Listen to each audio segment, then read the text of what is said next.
Wow. Yes, guys, welcome back to another video. I just want to start today's GBFC video by... This is the GBFC neon light that you guys have seen behind me on the channel now for I don't know how many months, but today we moved. This is the new house because the other one was falling down. You guys know that there's just been a crazy time going on with me recently, but I want to pay homage to the GBFC sign. I broke it in the house move today. There might be a way that we can get it back connected again, but in the meantime, we've got a Chelsea flag here. We've got the Chelsea Champions League winning picture from the year 2020 and 2021 over on my other shoulder. But welcome back to another Chelsea news video. Today, as the thumbnail suggests, as we also talk about in the title, I want to speak a little bit about the Mudryk situation, because as with any breaking news in football, particularly breaking news where it's like, oh my god, this has happened, what are we going to do about it? And then obviously there's a time period where you've got to wait to be able to find out exactly what's going to happen. What are the repercussions? How long is Mudryk going to be out for? Is there even a ban?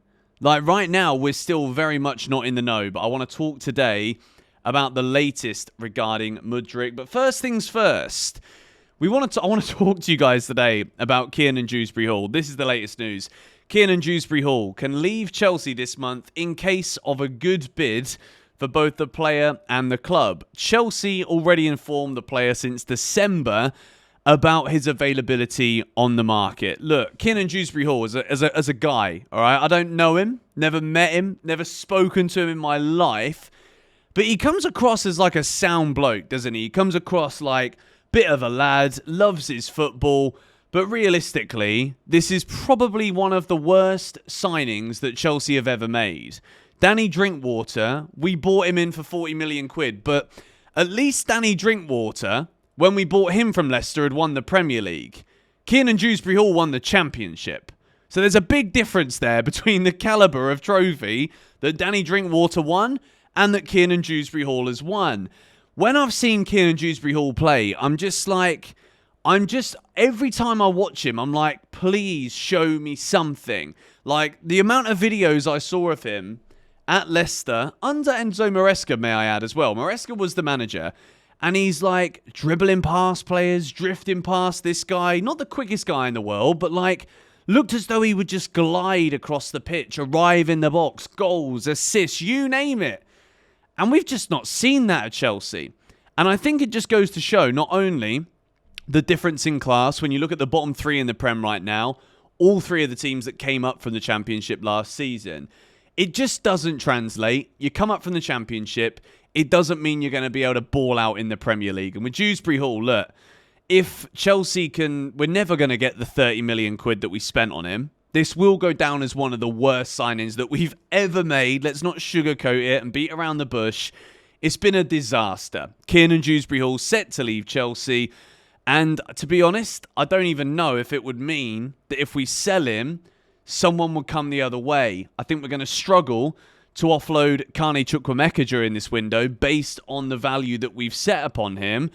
And the next piece of news is that Napoli are preparing their official bid to Chelsea for Cesare Casadei. It will be for permanent transfer, with CFC also requesting for sell-on clause as they did with Feyenoord, Torino and two English clubs. Antonio Conte keen on bringing Casadei back to Italy. Well, right now, Napoli are top of Serie A. So if Antonio Conte is saying Cesare Casadei is the man that he wants, I'm not going to question a Premier League and FA Cup winning Chelsea manager, previous Chelsea manager.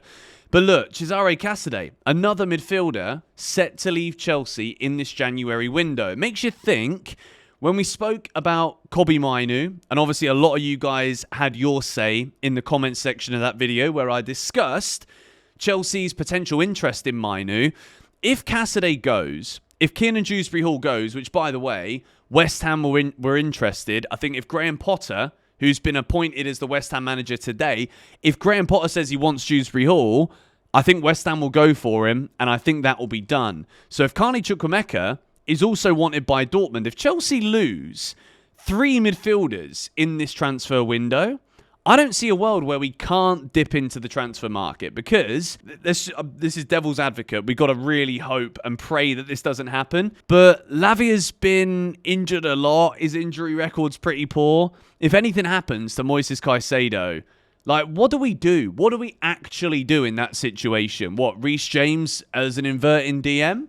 Like, I'm not kidding. Like, these are the only things that we could possibly fathom if there is an injury to a Caicedo, an Enzo, or, hell forbid, Lavia again. Like, if we're going to get rid of 3 midfielders in this transfer window, I do think Chelsea will absolutely have to go into the market. And you can see here from Ben Jacobs, a flurry of Chelsea outgoings expected, including Chukwuemeka, Chilwell, Casadei, and potentially Dewsbury-Hall. A defensive reinforcement is the priority, but CFC also opportunistic if attacking options arrive. And speaking of attacking options, we've got the latest here. This is a tweet from Simon Phillips. Chelsea continue to support Mykhailo Mudryk, but a lengthy suspension may force them to consider a new left-sided wide player in 2025. Dortmund's Jamie Gittins and Athletic Bilbao's Nico Williams are both being tracked. Now, this is where Chelsea we've got to be very sure right now as to not only what we've got, but what we need. I think Enzo Maresca, if he's looking at the squad and he's looking at Jadon Sancho, I think Sancho's been a brilliant Chelsea signing. It's not like electrifying, set the world on fire, look how great we are now and we were so bad before. Like, Sancho's not making that much of a difference in terms of, like, Eden Hazard levels of delivery, goals and assists-wise, when he was on form. But Jadon Sancho on that left side, I think he's made the position his own. I think Sancho's done a great job. I think the levels that we've seen and just some of the ability that he's got on the ball and his ability to link up with other players has been fantastic. On the right side, Noni Madueke was kind of living off of that hat-trick at the Molineux for quite some time. I don't think he's had the best season. I think he's been a lot better than he was last year. And Pedro Neto, the numbers are just not really in his favour. Pedro Neto works really hard, but 3 goal contributions in over half of a Premier League season just ain't quite good enough, if I'm being very honest. So at the beginning of the year, and I feel as though this Premier League season has absolutely flown by the way. The fact we're halfway over the season now is absolutely mental for me. But I do think Chelsea, with only Jadon Sancho on the left, and with Neto's injury record, with Noni's inability to really make that right-wing position his own, I do think there's a world where that left-sided position will be something that we look to strengthen in. Nico Williams, we spoke about him a bit yesterday. Jamie Gittins as well from Dortmund. The more I watch this guy play, as the laptop does that thing it's been doing again, Jamie Gittins is a serious player. I saw that Chelsea were also linked with Adeyemi a long time ago, which I'm not that fussed on him. Just a bit of a pace merchant. Good finisher, but not necessarily what we need. Is there going to be a world this season where if we don't get the guys that we want on the left side, hear me out for a second. Nico Jackson, right? A lot of people are saying, look, Jackson's not it. Jackson's not the man. Jackson's not a striker. Jackson won't win you the Premier League. Nicholas Jackson's a good striker. I think there's a world where Nicholas Jackson can play out on the left wing for Chelsea. Have Enzo Fernandez playing as that more advanced midfielder, Cole Palmer, and then whoever it is on the right, Neto or Madueke. Nicholas Jackson could be back up on the left. If it was me right now, I would be looking at the squad, and with Mudryk's pending suspension, we don't know how long it's going to be, but when it comes to drug testing and negative results against the player, you've got to expect a lengthy ban. I think Chelsea have got a plan for life where Mudryk isn't part of the plan. And to be quite honest, there was a lot of people saying, despite good Conference League performances, a lot of people were saying that Mudryk maybe needed a loan. Maybe the Mudryk experiment after 2 years, too long, sell him. So I think there's a world where if Chelsea can't get Nico Williams to join, or Jamie Gittins is maybe not quite there yet, potentially Nico Jackson over on the left and focus on that striker. Victor Gyökeres, the latest with him is that he's not going to be leaving Sporting Lisbon in the January window, but he is looking for a big move in the summer. I don't think Chelsea can wait until the summer. I think the centre-back position is an absolute must. I think we're going to rectify that. I still think we'll sign Mark Gurhey in this January window.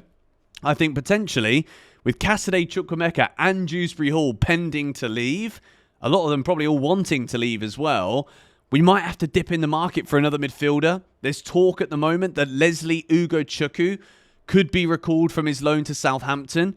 I mean, Southampton have had a dreadful season. Whether we would loan him to another club so he can actually get some meaningful minutes or keep him, I'm not sure. For me, I'd be recalling Andre Santos all day long, but I don't think they want to stump what he's doing right now at Strasbourg. But as for Mudryk, we're still not sure what that ban's going to be. And as of right now, Chelsea are waiting for their options. Potentially Jamie Gittins and Nico Williams on the left. Let me know what you think about my thoughts and my idea to buy a striker. We've got to do it at some point anyway. Nkunku's wanted by PSG. We spoke about that every day this week. Try Nicholas Jackson on the left. That's my thoughts. Sancho's doing well there as well, so I'm not worried about him. But Mudryk's going to be out for a while. Let me know your thoughts in the comments down below. Subscribe if you are new. And I hope you guys like the Champions League winning picture and the flag. We moved in today, so this is makeshift for now. Thank you guys for watching. Come on, you Blues.